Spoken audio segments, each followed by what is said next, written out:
ola film te hian Christian level number za somru enge sual tifai thei ang ti hian request ha he lai lar tak mai nia sa pla chuan nothing but the blood of Jesus ti nia thil dang engma Isu Krista thi sen lo chu ti na niang chu adik ta ka han ti chuan a vuak li nia he lai vuak li chu khat ni thum li khat ni thum li ti ka nia chu wangin enge sual tifai thei ang Isu Krista thi sen vin enge min ti dam le ang Isu Krista thi sen vin o Isu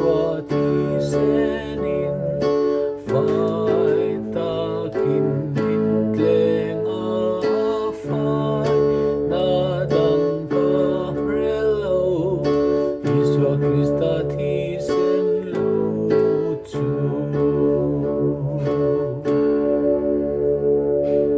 khát tiếng kha nhưng khát tiếng kha nó rem thei ta ni not typing the point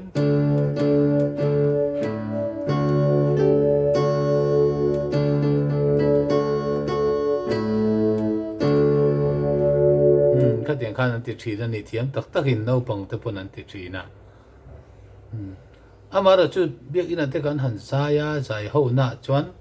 khát ti te thlap lem lo po kha poilu tuk lawa an ti nan enge sual tifai an ti te kha a chan veron lut kha nia ni har dewa e wangin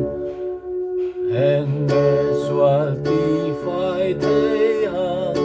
Isu Krista thi sen min enge min ti dam le ang Isu Krista thi sen min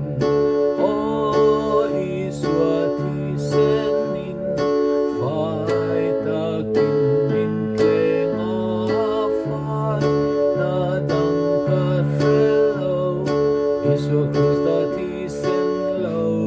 chu khát tiếng hẳn rem mấy bộ kha poi om la ve dik chia lo chu ni ma se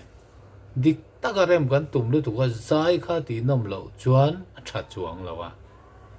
zai nom dan ti kha ngai tu tel ve te ngai bok ani ti hani du thok le pho dang phim te an request ani